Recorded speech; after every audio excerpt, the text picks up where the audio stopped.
7 Buddhist morning affirmations that changed my life. Let me be honest with you.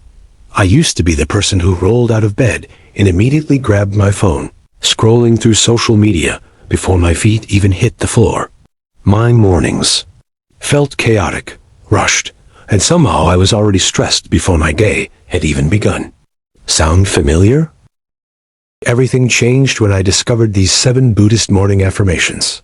I'm not talking about some fluffy, feel-good mantras here. These are real, life-changing truths that have helped me, and thousands of others, start each day with genuine peace and purpose. I've been practicing these for over 2 years now, and honestly, they've transformed not just my mornings, but my entire approach to life. Some days I nail them, other days I completely forget until I'm already caught up in the day's drama. That's okay, it's all part of the journey. Here's what I've learned works, and I think it might help you too. Why these aren't your typical morning affirmations. Before we dive in, let me tell you why these hit different. Most morning affirmations feel like you're trying to convince yourself of something that isn't true. I am wealthy when you're broke. I am confident when you're terrified. You know what I mean? These Buddhist-inspired affirmations are different because they're based on truths about how life actually works. They're not about pretending everything is perfect. They're about working skillfully with reality as it is. And that, my friend, is where real peace lives. I've tested these on my worst days, the days when everything goes wrong, when I'm anxious about the future, when I'm replaying embarrassing moments from 10 years ago. Somehow, these 7 truths always bring me back to center. The 7 affirmations that actually work. 1. I am present in this moment. This one sounds simple, but it's revolutionary. Your mind is probably already racing ahead to your to-do list or stuck on something that happened yesterday. I get it, mine does the same thing. But here's what I've learned. Life only happens in the present moment.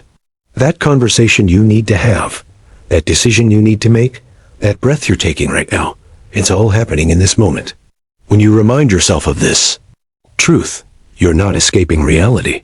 You're finally showing up to it. I used to live in constant anxiety about the future or regret about the past.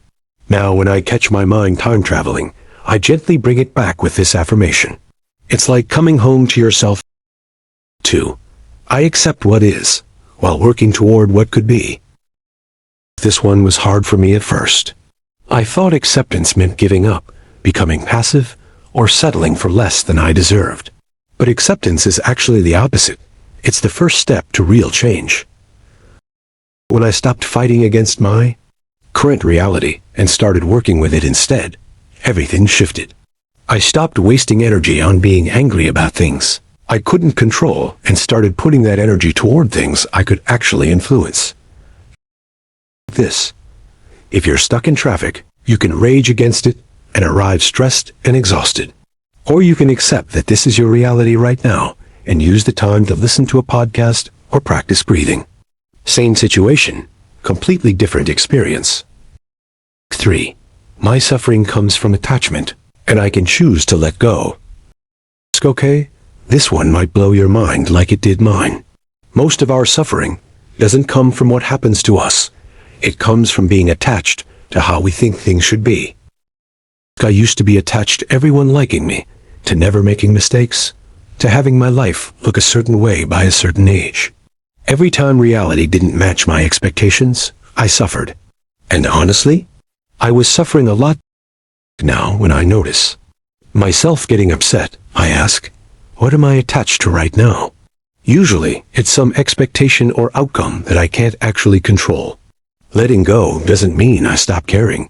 It means I care without the desperate clinging that causes so much pain. 4. I extend compassion to myself and all beings. I'm going to be real with you. I used to be my own worst enemy. The voice in my head was meaner than any bully I'd ever encountered.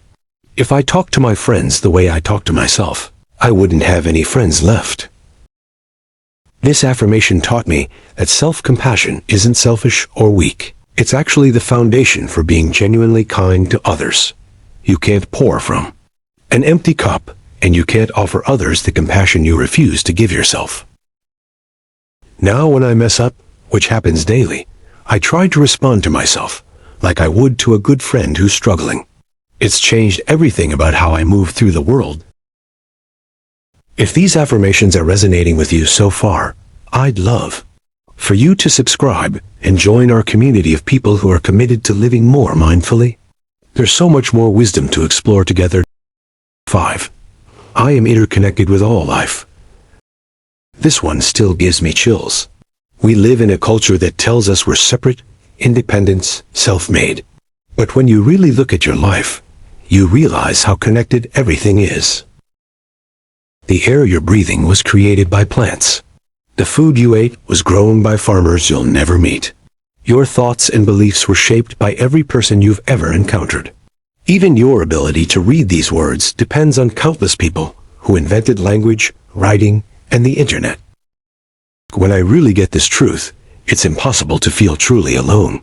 It also makes me more careful about my actions, because I understand that everything I do ripples outward and affects others. 6. I will observe my thoughts without being ruled by them.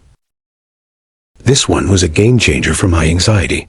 I used to believe every thought that popped into my head, especially the scary ones.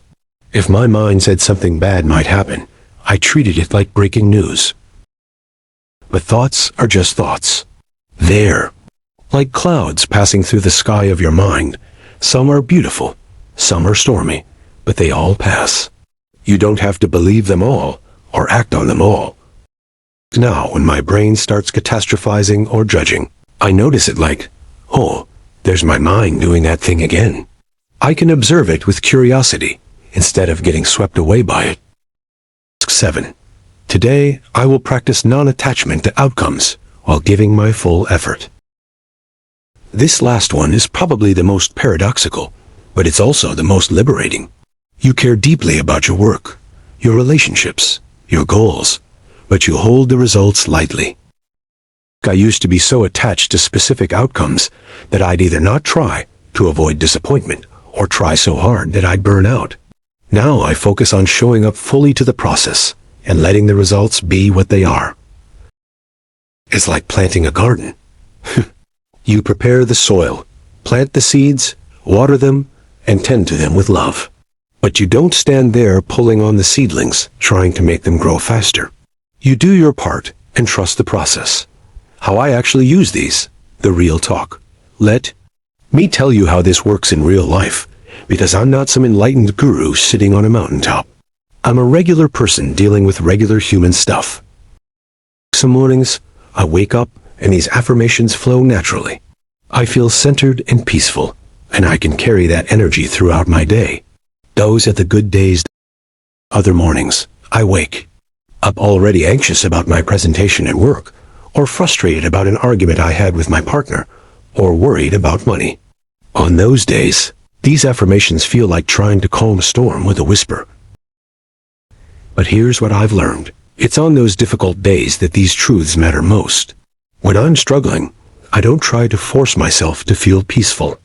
Instead, I gently remind myself of these realities and let them work on me slowly. Sometimes I only remember one affirmation. Sometimes I forget them all until the afternoon.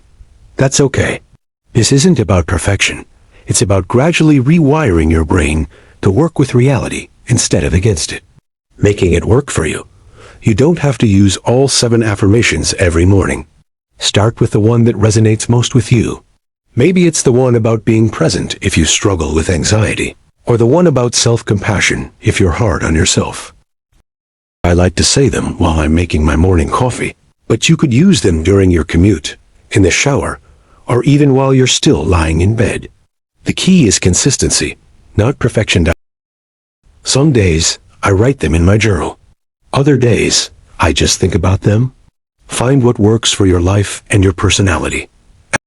Transformation, what you can actually expect. I'm not going to promise you that these affirmations will solve all your problems or make you blissfully happy 24/7. Life is still life, with all its mésalliances and challenges. But what I can tell you is that they've given me tools to work with whatever comes up. I'm less reactive, more resilient, and generally more at peace with myself and my circumstances. When difficult things happen, and they still do, I don't get knocked off center for as long. Relationships have improved because I'm more present and less judgmental. My work has improved because I'm less attached to perfection and more focused on the process. My mental health has improved because I'm kinder to myself and more accepting of life's ups and downs. Most importantly, I've learned that peace isn't something you achieve once and then have forever. It's something you practice day by day, moment by moment. These affirmations are my daily practice asterisk. Thank you for reading this far and for being open to these ancient teachings that still have so much to offer us today. If these affirmations have touched something in you, I'd be honored if you'd subscribe and share this with someone who might need to hear it.